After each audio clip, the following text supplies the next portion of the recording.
Assalamu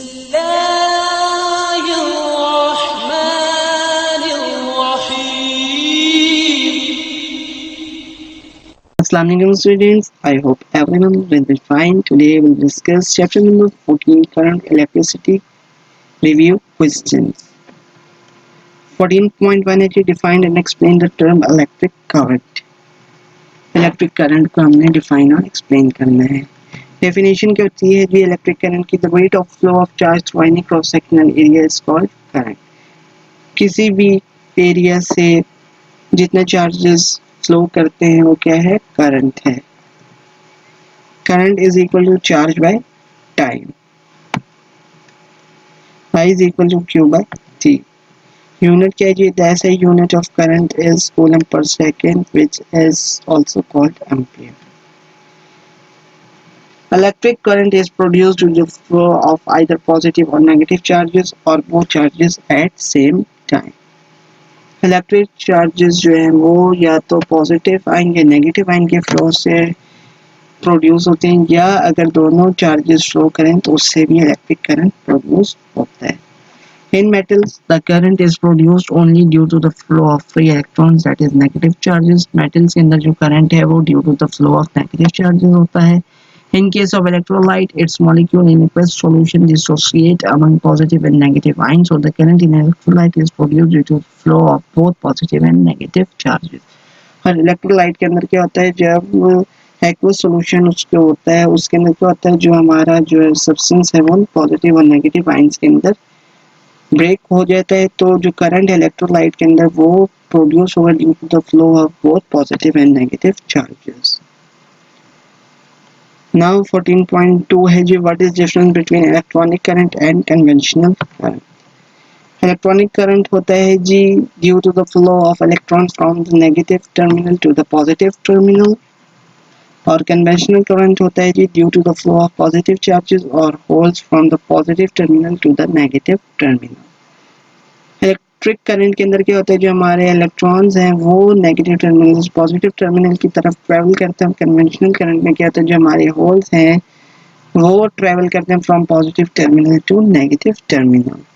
अब यहाँ पे क्या हो रहा है, यहाँ से हमारे पास पॉजिटिव टर्मिनल से निकल रहे हैं सब्सटेंसेस और वो नेगेटिव टर्मिनल के अंदर एंटर हो रहे हैं. अब इलेक्ट्रिक करंट में क्या हो रहा है नेगेटिव टर्मिनल से निकल रहे हैं इलेक्ट्रॉन्स और जो वो हमारे पास पॉजिटिव टर्मिनल के अंदर एंटर हो रहे हैं. Now question number 14.3 है जी what do we mean by the term EMF? Is it really a force? Explain. Electromotive force यानी कि EMF. EMF is voltage developed by any source of electrical energy such as a battery or photovoltaic cell. किसी भी source of electrical energy यानी कि battery या photovoltaic cell से जो voltage produce होता है वो क्या है इलेक्ट्रोमोटिव फोर्स है. EMF is energy supplied by the battery to a unit positive charge when it flows through a closed circuit.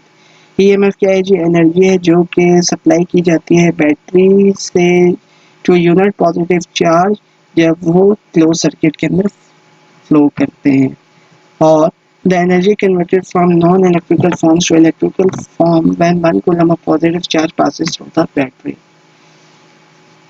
ऐसी एनर्जी जो कि नॉन इलेक्ट्रिकल फॉर्म से निकल के इलेक्ट्रिकल फॉर्म के अंदर कन्वर्ट हो जब 1 कूलम चार्ज जो है वो बैटरी से पास थ्रू हो तो उसको क्या कहते हैं EMF. Thus EMF is equal to energy by charge. E is equal to W by Q. Unit क्या होंगे जी यूनिट होंगे जिसके जॉल पर coulomb and 1 joule per coulomb is equal to 1 volt in SI system. Is EMF a force? No, EMF is not a force but rather potential to provide energy. EMF force नहीं है लेकिन ये क्या है potential है जो कि energy को प्रोवाइड करता है. How can you differentiate between EMF and potential difference? EMF क्या होती है जो it is amount of energy supply to 1 coulomb charge, जो कि 1 कूलम चार्ज पे एनर्जी दी जाती है वो क्या EMF है. The amount of energy used by 1 coulomb of charge in moving from one point to another. Potential difference क्या है जो 1 कूलम चार्ज एनर्जी को यूज करता है जब हम उसको एक पॉइंट से दूसरे पॉइंट की तरफ मूव करवाते हैं वो क्या पोटेंशियल डिफरेंस है. EMF का फॉर्मूला है is equal to W by Q और पोटेंशियल डिफरेंस क्या है V is equal to IR. EMF को हम रिप्रेजेंट करते हैं ई से और पोटेंशियल डिफरेंस को वी से। ये transmit current through out the circuit और पोटेंशियल डिफरेंस क्या करता है, transmit current between any two points. EMF जो है वो through out the circuit current को ट्रांसमिट करता है, जबकि पोटेंशियल डिफरेंस जो है वो किसी भी दो पॉइंट्स के दरमियान को करंट को ट्रांसमिट करता है। It does not depends on the resistance of circuit, जबकि पोटेंशियल डिफरेंस जो है वो रेजिस्टेंस ऑफ सर्किट में इंडिपेंडेंट है। ये फॉर्मूले से भी देखा जा सकता है, V is equal to I R. EMF remains constant throughout the circuit, ये throughout the circuit constant रहेगी और potential difference जो है वो varies करती जाएगी। It is not zero when no current is flowing through circuit, अगर कोई करंट फ्लो नहीं हो रहा यानी कि करंट हमारे पास जीरो है तो EMF जीरो नहीं होगी। It is zero when no current is flowing through circuit, और अगर कोई करंट फ्लो नहीं कर रहा तो पोटेंशियल डिफरेंस क्या होगा, जीरो होगा, which is seen by the formula V is equal to I R। अगर हमारे पास I जीरो है तो V will be zero। Now question 14.5 है जी, explain Ohm's law, what are its limitation? The amount of current passing through a conductor is directly proportional to the potential difference applied across its end, provided the temperature and physical state of conductor does not change।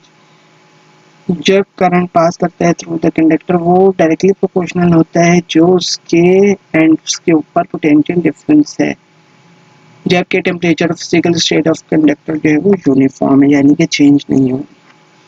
Mathematically हम इसको कैसे लिखेंगे, I is directly proportional to V और V is directly proportional to I। V is equal to I R. अब यहाँ पे R जो है कांस्टेंट ऑफ प्रोपोर्शनैलिटी जिसको हम कहते हैं resistance of conductor.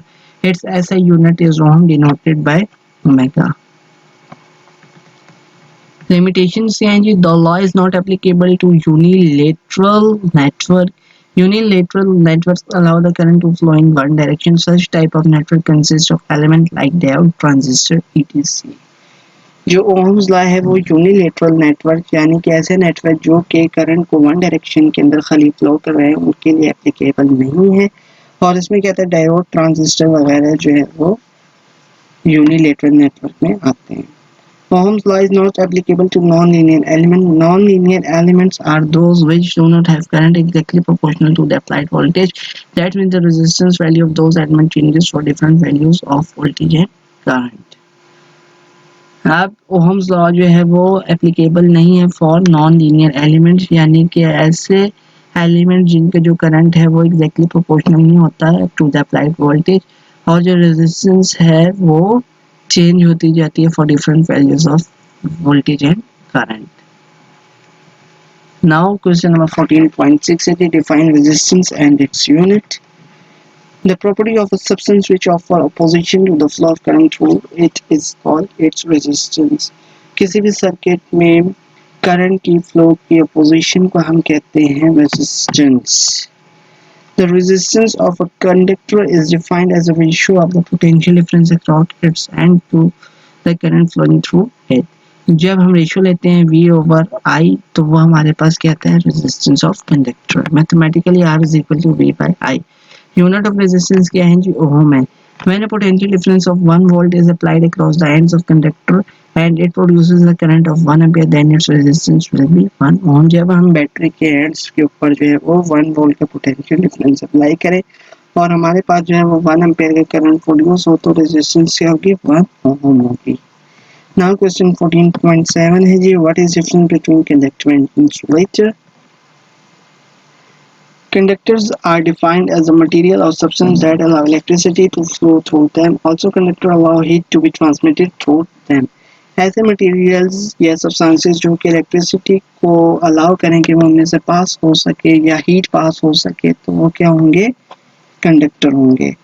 Conductors have free electron on their surface that allow the easy passage of current। Conductors के अंदर क्या होता है, फ्री इलेक्ट्रॉन्स होते हैं जिसकी वजह से करंट जो है वो इजीली पास ऑन हो जाता है। This is reason that electricity transmits freely through the conductor। और फ्री इलेक्ट्रॉन ही रीजन है जिसकी वजह से करंट जो है वो पास कर जाता है कंडक्टर से। Conductor have small values of resistance और इनकी जो रेजिस्टेंस की वैल्यू वो बहुत स्मॉल होती है। Example of conductors are metal, the human body, earth and animal. और कंडक्टर्स में सारे मेटल्स आते हैं, ह्यूमन बॉडी आती है, अर्थ और एनिमल। इंसुलेटर क्या होते हैं? द मटेरियल और सब्सटेंस दैट रेजिस्ट और don't allow the current to pass through them are called insulator. और जब ऐसे मटेरियल जो कि रेजिस्ट करें कि करंट उनमें से पास ऑन ना हो बल्कि स्टॉप रहे तो वो क्या होंगे? इंसुलेटर होंगे। Insulator provide protection against fire sound end of course electricity transmission. और ये हमें प्रोटेक्शन देते हैं against fire sound or electricity transmission के against. Insulator have no free electrons at all and hence current cannot flow through an insulator. और insulator में जो तमाम इलेक्ट्रॉन है वो टाइटली बाउंडेड होता है, कोई फ्री इलेक्ट्रॉन नहीं होता, तो इसकी वजह से क्या होता है? करंट का इंसुलेटर से गुजरना मुमकिन नहीं होता। इंसुलेटर है very large values of resistance और उनकी जो रेजिस्टेंस की वैल्यू वो भी बहुत लार्ज होती है as compare to conductor. Example of insulator are glass, wood, plastic, fire and etc. Now question 14.8 है जी, explain the energy dissipation in resistance. What is Joule's law? Energy dissipation हमने explain करना है और Joule's law को explain करना है. When water falls on turbine from higher gravitational potential to lower gravitational potential, the electrical energy is produced by running the generator. जब turbine के ऊपर पानी जो है वो फॉल करता है to a point from higher gravitation potential to lower gravitational potential, तो हमारे पास क्या होता है? इलेक्ट्रिकल एनर्जी प्रोड्यूस होती है bye running the generator. Turbine जो है वो जनरेटर को रन करता है और वो मैकेनिकल एनर्जी को इलेक्ट्रिकल एनर्जी के अंदर कन्वर्ट करता है। When charge continuously move from high potential to lower potential it delivers electric current. और जब ये कंटिन्यूस हो जाती है फ्लो तो हमारे पास इलेक्ट्रिक करंट प्रोड्यूस होता है। Energy dissipation in resistance.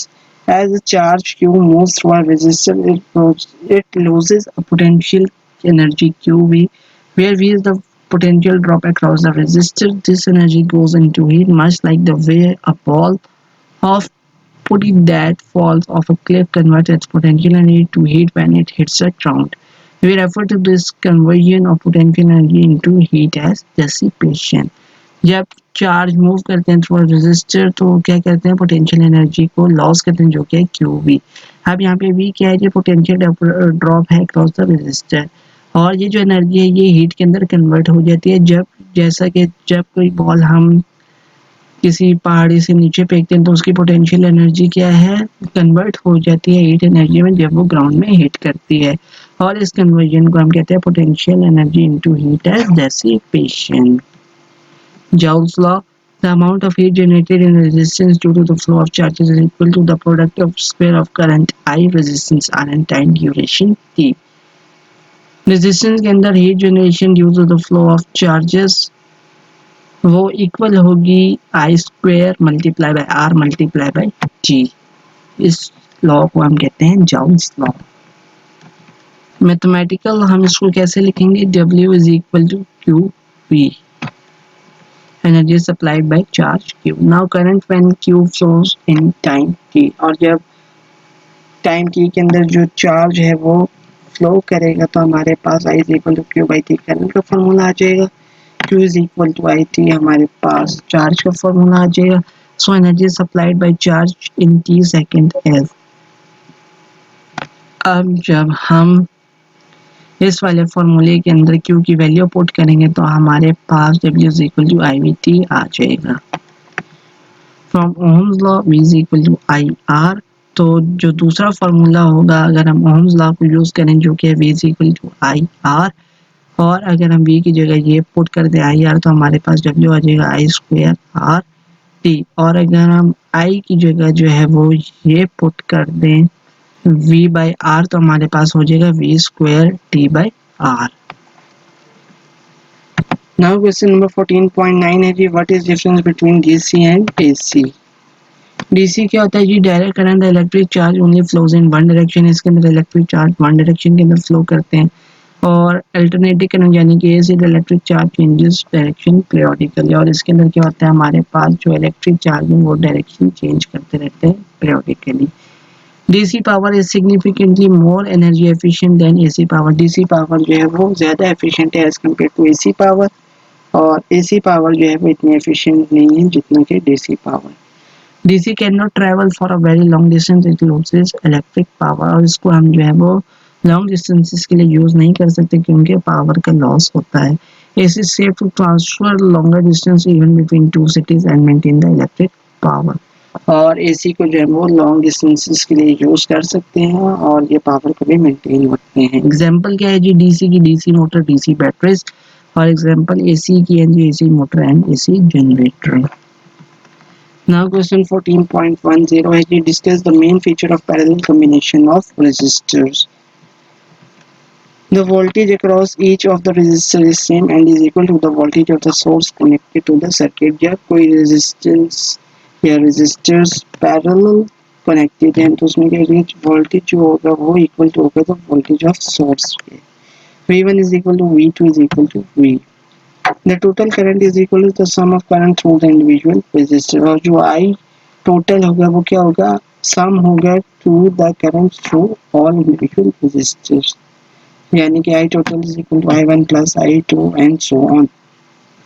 The reciprocal of the effective resistance of the combination is equal to the sum of the reciprocal of the individual resistances। और जो R equivalent होगा वो क्या होगा, 1 over R equivalent is equal to 1 over R1 plus 1 over R2 and so on।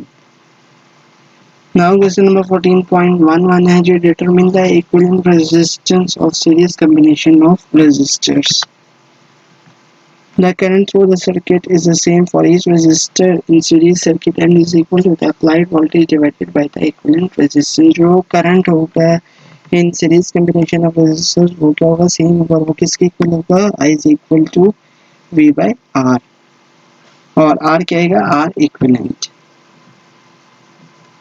In series combination, the sum of voltage across each end of resistor is equal to the voltage of the battery connected across the combination।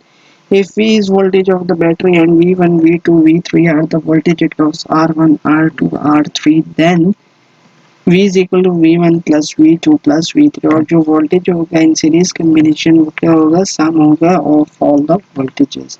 If current I is passing through R1, R2 and R3, then V is equal to IR1 plus IR2 plus IR3।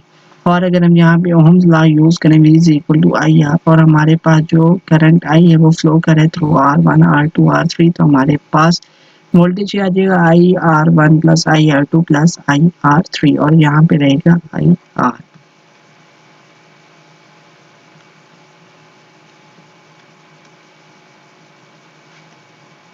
और फिर जो है वो voltage जो है वो equal आ जाएगा I into R1 plus R2 plus R3 and bracket close. यानी कि हमने I इनमें से कॉमन ले लिया, फिर जब हम I को उस साइड पे लेंगे तो यहाँ पे मल्टीप्लाई हो रहा है, वहां जाके डिवाइड होगा तो V बाई I हो जाएगा।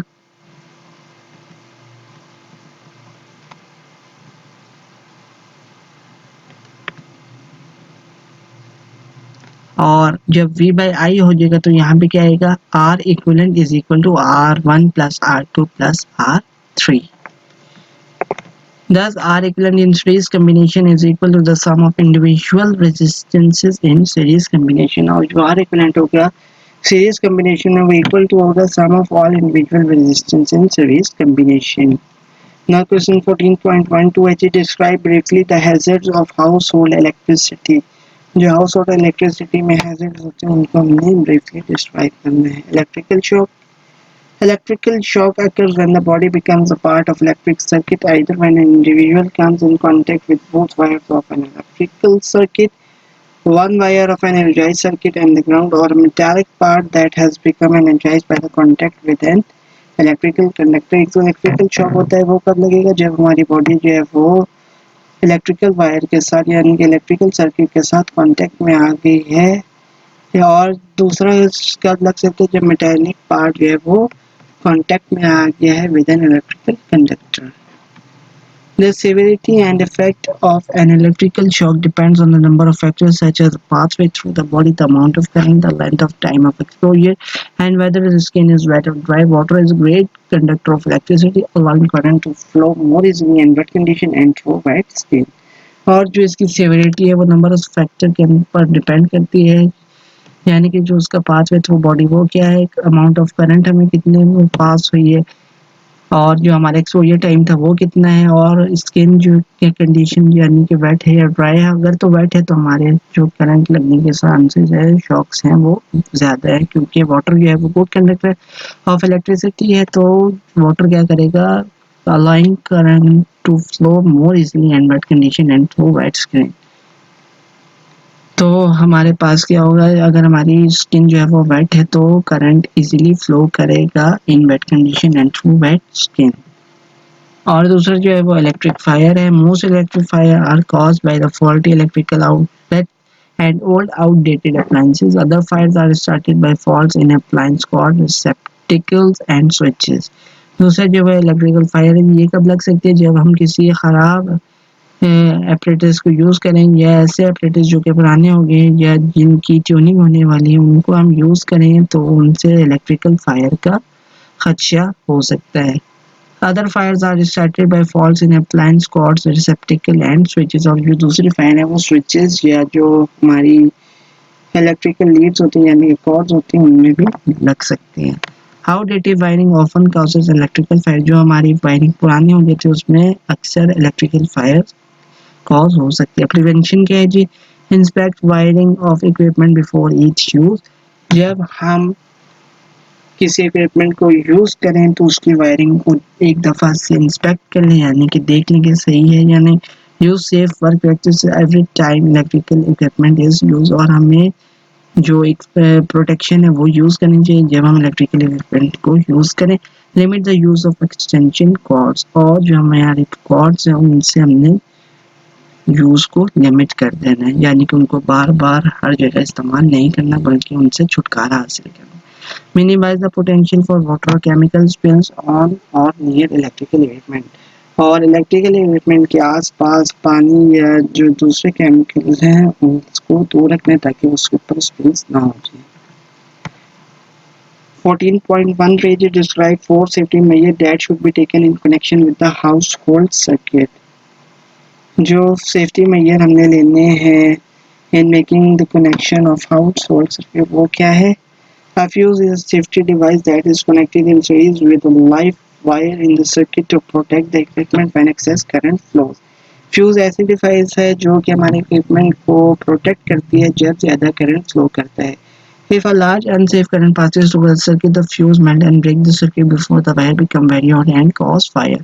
और जब लार्ज करंट पास करता है थ्रू द सर्किट तो फ्यूज क्या होता है, मेल्ट हो जाता है और वो सर्किट को ब्रेक कर देता है इससे पहले कि वायर गर्म हो और आग लग सके। The circuit breaker acts as a safety device in the same way as fuse. It disconnects the supply automatically if current exceeds the normal value। और सर्किट ब्रेकर भी बिल्कुल फ्यूज वाला काम करता है। ये क्या करता है, जब करंट हमारा नॉर्मल वैल्यू से एक्सीड कर जाता है तो वो ट्रिप हो जाता है यानी कि डिस्कनेक्ट हो जाता है। Earth wire protect the user from electric shock by connecting metal casing of the appliance to the earth। और जो हमारे अर्थ वायर है वो यूजर को प्रोटेक्ट करती है फ्रॉम इलेक्ट्रिक शॉक। ये कब होगा, जब हम मेटल केसिंग को अर्थ के साथ कनेक्ट कर देंगे। Earth wire provides a safe route for the current to flow through. और जो अर्थ वायर है वो करंट को सेफ रूट देगी ताकि वो करंट फ्लो कर सके इजीली और सेफली।